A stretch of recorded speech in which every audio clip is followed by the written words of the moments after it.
Team इंडियाचा दिग्गज खेळाडू शिखर धवनने आंतरराष्ट्रीय आणि देशांतर्गत क्रिकेटमधून निवृत्ती घेतली आहे, तर याची घोषणा त्यांनी सोशल मीडियावर केली आहे। या 37 वर्षीय खेळाडूने 2010 मध्ये भारताकडून पदार्पण केलं होतं आणि आपल्या 13 वर्षांच्या कारकिर्दीत त्याने 34 कसोटी, 167 एकदिवसीय आणि 68 T20 सामन्यांमध्ये भारताचं प्रतिनिधित्व केलंय।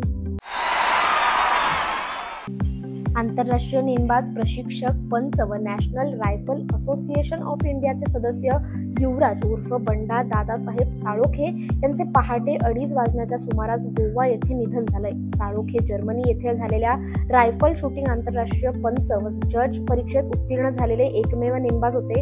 याशिवाय राष्ट्रीय पातळीवर नॅशनल रायफल असोसिएशन ऑफ इंडियाचे सदस्य प्रशिक्षक म्हणून ते अनेक वर्ष कार्यरत होते। भारतीय रायफल संघाचे प्रमुख व्यवस्थापक म्हणून त्यांनी अनेक वर्ष कामकाज पाहिलंय। लोकेश राहुल व त्याची पत्नी अथिया शेट्टी यांनी विप्ला फाउंडेशनला निधी मिळावा यासाठी लिलाव आयोजित केला होता।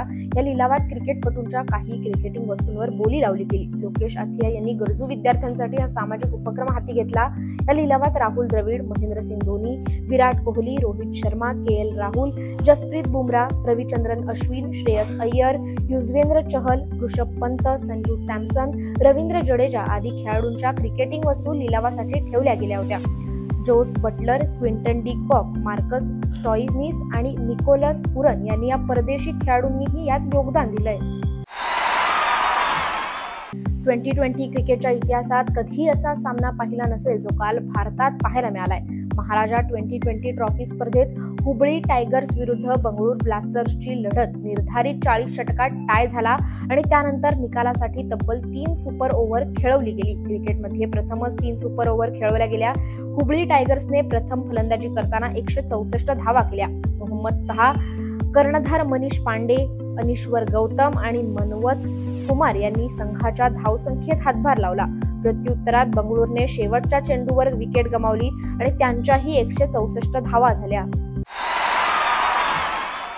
इंग्लंडने मँचेस्टर कसोटीत चांगली पकड घेतली आहे। श्रीलंकेचा पहिला डाव 236 धावांवर गुंडाळल्यानंतर इंग्लंडने 358 धावा करून आघाडी घेतली। श्रीलंकेला दुसऱ्या डावात 68 धावात 3 धक्के बसलेत आणि अजूनही ते 55 धावांनी पिछाडीवर आहेत। इंग्लंडचा डावही गडगडला होता, परंतु 24 वर्षीय यष्टिरक्षक फलंदाज जेमी स्मिथ याने त्यांना सावरलंय। श्रीलंकेच्या गोलंदाजांसमोर युवा फलंदाज उभा राहिला आणि 94 वर्षापूर्वीचा विक्रम मोडलाय। यष्टिरक्षक फलंदाज म्हणून त्याने कसोटी शतक झळकावलंय आणि इंग्लंडकडून शतक झळकावणारा तो सर्वात युवा यष्टिरक्षक फलंदाज ठरलाय।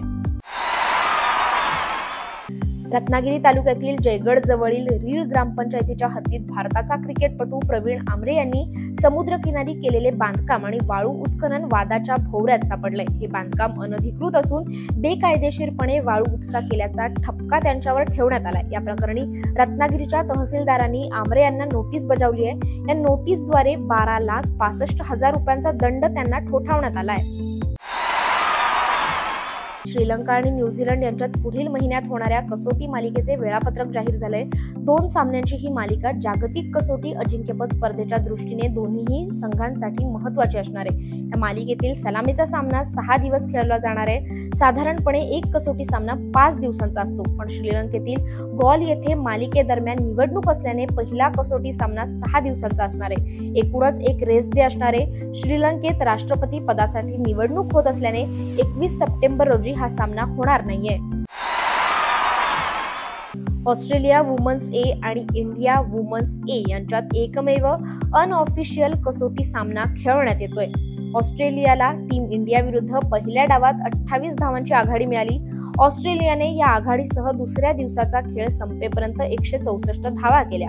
ऑस्ट्रेलियाने दुसऱ्या डावात 7 विकेट्स गमावून 60 ओव्हरमध्ये या धावा केल्या, पण टीम इंडियाच्या एका गोलंदाजाने दुसऱ्या डावात ऑस्ट्रेलियाच्या 5 फलंदाजांना मैदानाबाहेरचा रस्ता दाखवला आणि या सामन्यात तिने एकूण 10 विकेट्स पूर्ण केल्या। तिला दुसऱ्या दिवशी आणखी काही विकेट्स घेण्याची संधी आहे।